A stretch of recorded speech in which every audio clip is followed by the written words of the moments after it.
بسم الله الرحمن الرحيم واعلموا أنما غنمتم من شيء فأن لله خمسه وللرسول ولذي القربى واليتامى والمساكين وابن السبيل إن كنتم آمنتم بالله وما أنزلنا على عبدنا يوم الفرقان يوم التقى الجمعان والله على كل شيء قدير إذ أنتم بالعدوة الدنيا وهم بالعدوة القصوى والركب أسفل منكم ولو تواعدتم لاختلفتم في الميعاد ولكن ليقضي الله أمرا كان مفعولا ليهلك من هلك عن بينة ويحيى من حي عن بينة وإن الله لسميع عليم إذ يريكهم الله في منامك قليلا ولو أراكم كثيرا لفشلتم ولتنازعتم في الأمر ولكن الله سلم إنه عليم بذات الصدور وإذ يريكموهم إذ التقيتم في أعينكم قليلا ويقللكم في أعينهم ليقضي الله أمرا كان مفعولا وإلى الله ترجع الأمور يا أيها الذين آمنوا إذا لقيتم فئة فاثبتوا واذكروا الله كثيرا لعلكم تفلحون وأطيعوا الله ورسوله ولا تنازعوا فتفشلوا وتذهب ريحكم واصبروا إن الله مع الصابرين ولا تكونوا كالذين خرجوا من ديارهم بطرا ورئاء الناس ويصدون عن سبيل الله والله بما يعملون محيط وإذ زين لهم الشيطان أعمالهم وقال لا غالب لكم اليوم من الناس وإني جار لكم فلما تراءت الفئتان نكص على عقبيه وقال إني بريء منكم إني أرى ما لا ترون إني أخاف الله والله شديد العقاب إذ يقول المنافقون والذين في قلوبهم مرض غر هؤلاء دينهم ومن يتوكل على الله فإن الله عزيز حكيم ولو ترى إذ يتوفى الذين كفروا الملائكة يضربون وجوههم وأدبارهم وذوقوا عذاب الحريق ذلك بما قدمت أيديكم وأن الله ليس بظلام للعبيد كدأب آل فرعون والذين من قبلهم كفروا بآيات الله فأخذهم الله بذنوبهم إن الله قوي شديد العقاب ذلك بأن الله لم يك مغيرا نعمة أنعمها على قوم حتى يغيروا ما بأنفسهم وأن الله سميع عليم كدأب آل فرعون والذين من قبلهم كذبوا بآيات ربهم فأهلكناهم بذنوبهم وأغرقنا آل فرعون وكل كانوا ظالمين إن شر الدواب عند الله الذين كفروا فهم لا يؤمنون الذين عاهدت منهم ثم ينقضون عهدهم في كل مرة وهم لا يتقون فإما تثقفنهم في الحرب فشرد بهم من خلفهم لعلهم يذكرون وإما تخافن من قوم خيانة فانبذ إليهم على سواء إن الله لا يحب الخائنين ولا يحسبن الذين كفروا سبقوا إنهم لا يعجزون وأعدوا لهم ما استطعتم من قوم ومن رباط الخيل ترهبون به عدو الله وعدوكم وآخرين من دونهم لا تعلمونهم الله يعلمهم وما تنفقوا من شيء في سبيل الله يوفى إليكم وأنتم لا تظلمون وإن جنحوا للسلم فاجنح لها وتوكل على الله إنه هو السميع العليم وإن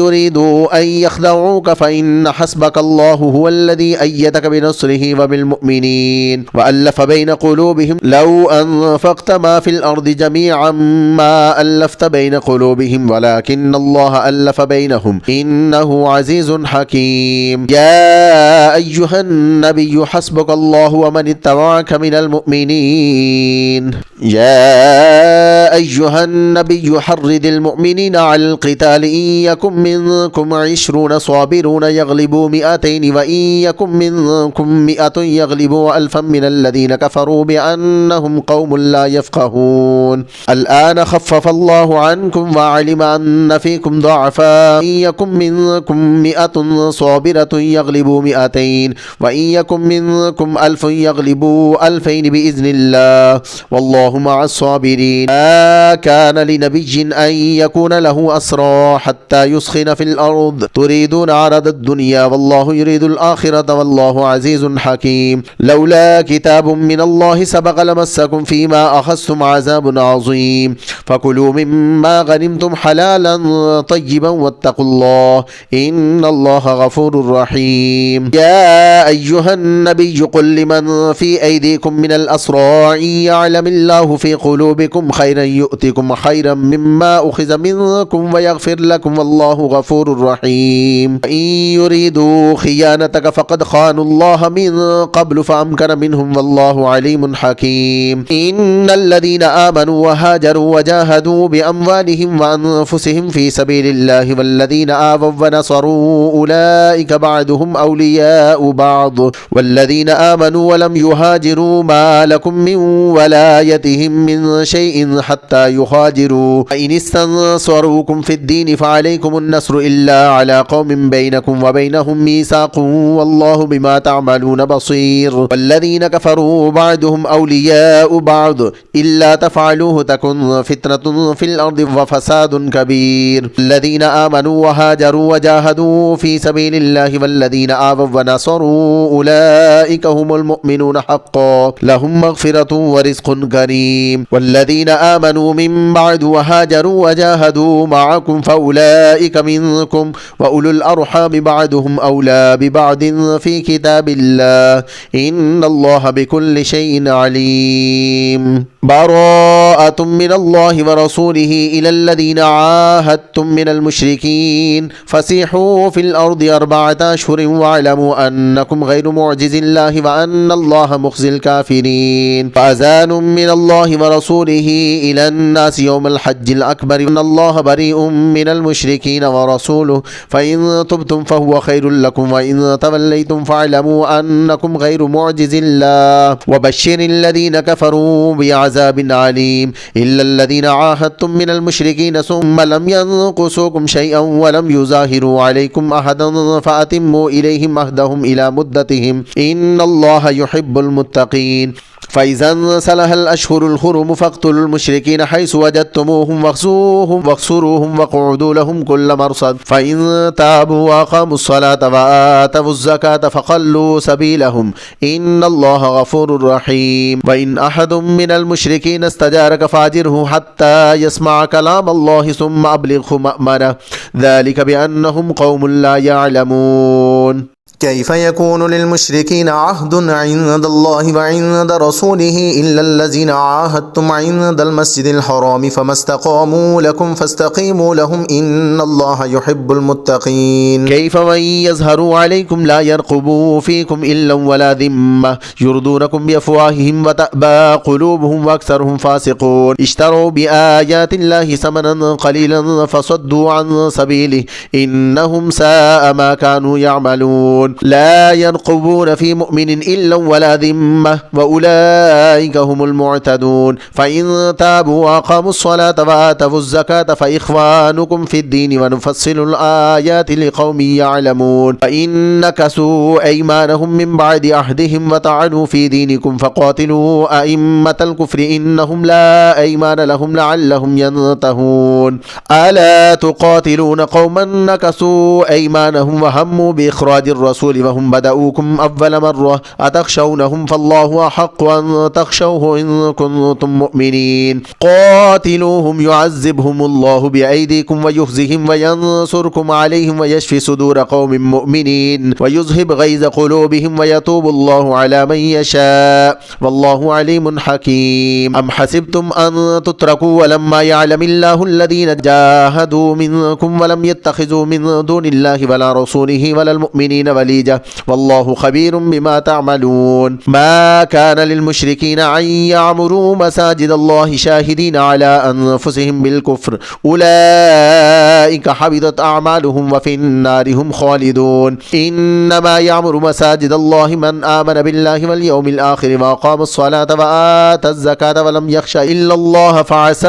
أولئك أن يكونوا من المهتدين أجعلتم سقاية الحاج وعمارة المسجد الحرام كمن آمن بالله واليوم الآخر وجاهد في سبيل الله لا يستوون عند الله والله لا يهدي القوم الظالمين الذين آمنوا وهاجروا وجاهدوا في سبيل الله بأموالهم وأنفسهم أعظم درجة عند الله وأولئك هم الفائزون يبشرهم ربهم برحمة منه ورضوان وجنات لهم فيها نعيم مقيم خالدين فيها أبدا إن الله عنده أجر عظيم يا أيها الذين آمنوا لا تتخذوا آباءكم وإخوانكم أولياء إن استحبوا الكفر على الإيمان ومن يتولهم منكم فأولئك هم الظالمون قل إن كان آباؤكم وأبناؤكم وإخوانكم وأزواجكم وعشيرتكم وأموال اقترفتموها وتجارة تخشون كسادها ومساكن ترضونها أحب إليكم من الله ورسوله وجهاد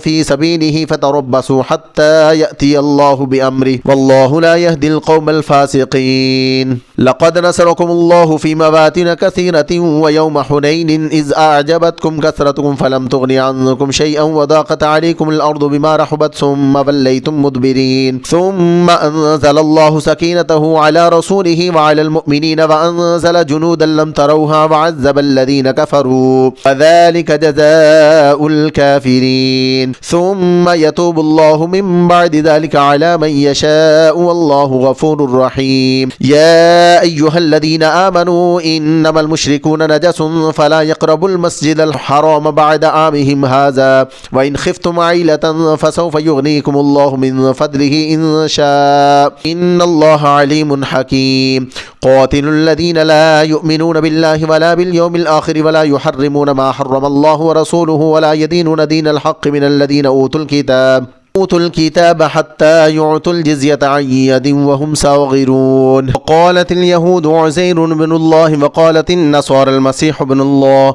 ذلك قولهم بأفواههم يداهئون قول الذين كفروا من قبل قاتلهم الله أنى يؤفكون اتخذوا أحبارهم ورهبانهم أربابا من دون الله والمسيح ابن مريم وما أمروا إلا ليعبدوا إله واحدا لا إله إلا هو سبحانه عما يشركون يريدون أن يطفئوا نور الله بأفواههم ويأبى الله إلا أن يتم نوره ولو كره الكافرون هو الذي أرسل رسوله بالهدى ودين الحق ليظهره على الدين كله ولو كره المشركون يا أيها الذين آمنوا إن كثيرا من الأحبار والرهبان ليأكلون أموال الناس بالباطل ويصدون عن سبيل الله والذين يكنزون الذهب والفضة ولا ينفقونها في سبيل الله فبشرهم بعذاب أليم يوم يحمى عليها في نار جهنم فتكوى بها جباههم وجنوبهم وظهورهم هذا ما كنزتم لأنفسكم فذوقوا ما كنتم تكنزون إن عدة الشهور عند الله 12 شهرا في كتاب الله يوم خلق السماوات والأرض منها 4 حرم ذلك الدين القيم فلا تظلموا فيهن أنفسكم وقاتلوا المشركين كافة كما يقاتلونكم كافة واعلموا أن الله مع المتقين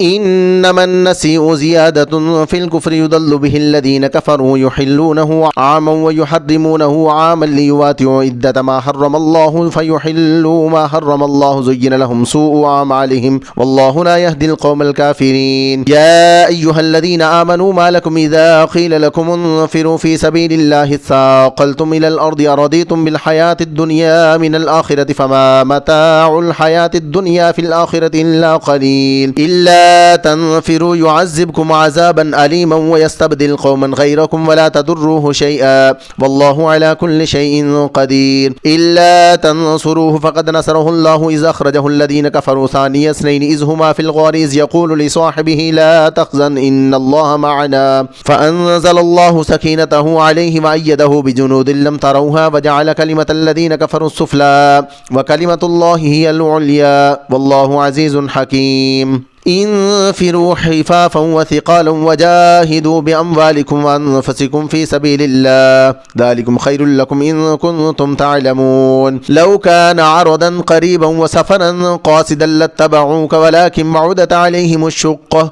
وسيحلفون بالله لو استطعنا لخرجنا معكم يهلكون أنفسهم والله يعلم إنهم لكاذبون عفى الله عنك لما أذنت لهم حتى يتبين لك الذين صدقوا وتعلم الكاذبين لا يستأذنك الذين يؤمنون بالله واليوم الآخر أن يجاهدوا بأموالهم وأنفسهم والله عليم بالمتقين إنما يستأذنك الذين لا يؤمنون بالله واليوم الآخر وارتابت قلوبهم فهم في ريبهم يترددون ولو أرادوا الخروج لأعدوا له عدة ولكن كره الله بعاثهم فثبتهم وقيل اقعدوا مع القاعدين لو خرجوا فيكم ما زادكم إلا خبالا ولا أودوا خلالكم يبغونكم الفتنة وفيكم سماعون لهم والله عليم بالظالمين لقد ابتغوا الفتنة من قبل وقلبوا لك الأمور حتى جاء الحق وظهر أمر الله وهم كارهون ومنهم من يقول أذن لي ولا تفتني ألا في الفتنة سقطوا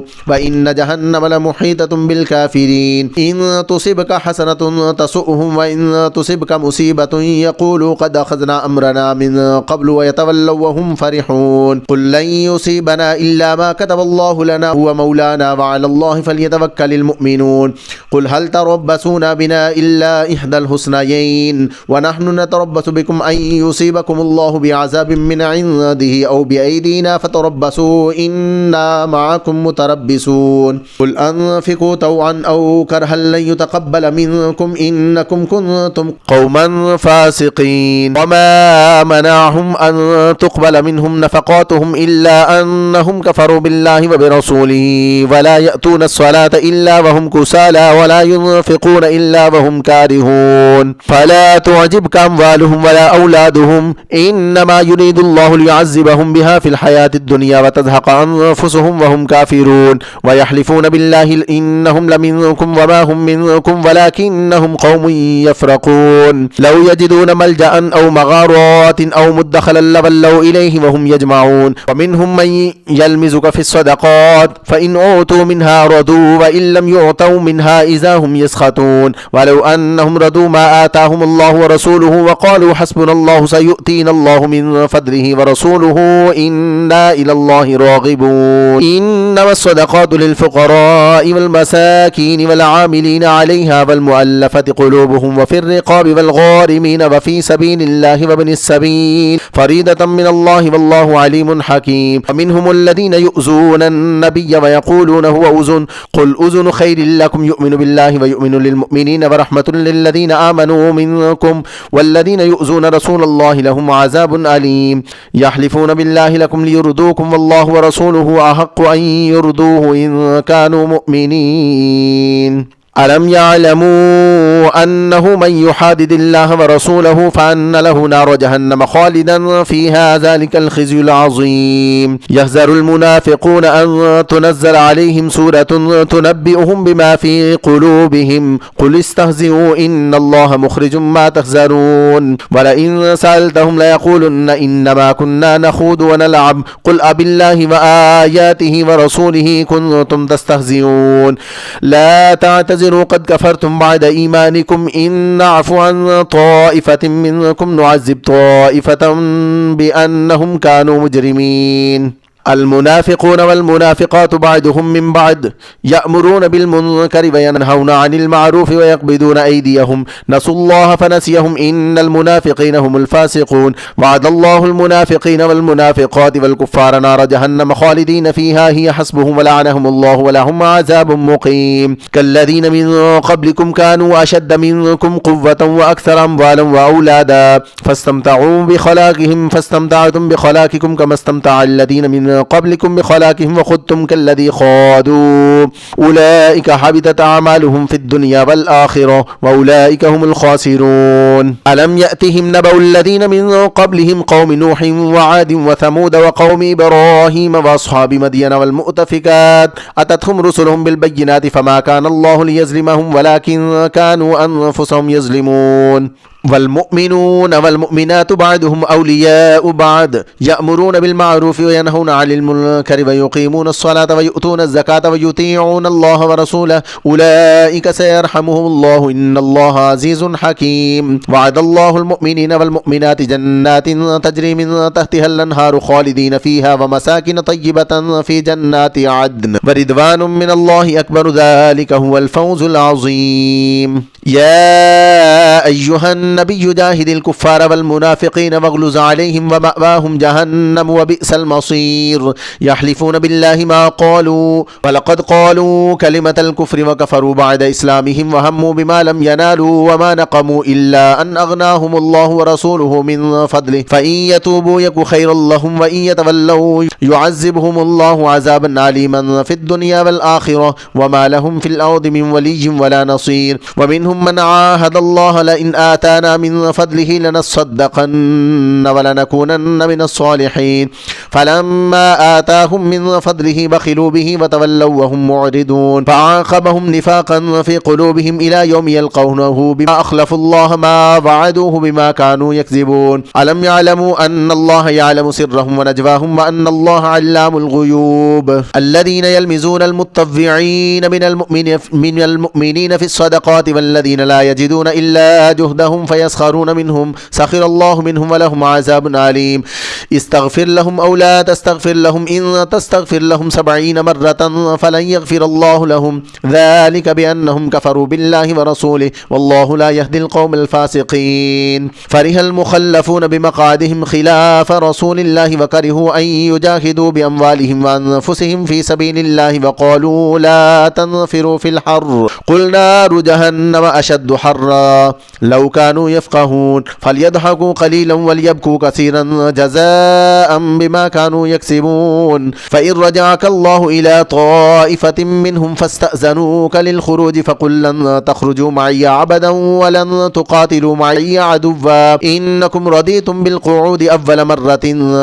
فاقعدوا مع الخالفين ولا تسل على أحد منهم مات أبدا ولا تقم على قبره إنهم كفروا بالله ورسوله وماتوا وهم فاسقون ولا تعجبك أموالهم وأولادهم إنما يريد الله أن يعذبهم بها في الدنيا وتزهق أنفسهم وهم كافرون وإذا أنزلت سورة أن آمنوا بالله وجاهدوا مع رسوله استأذنك أولو الطول منهم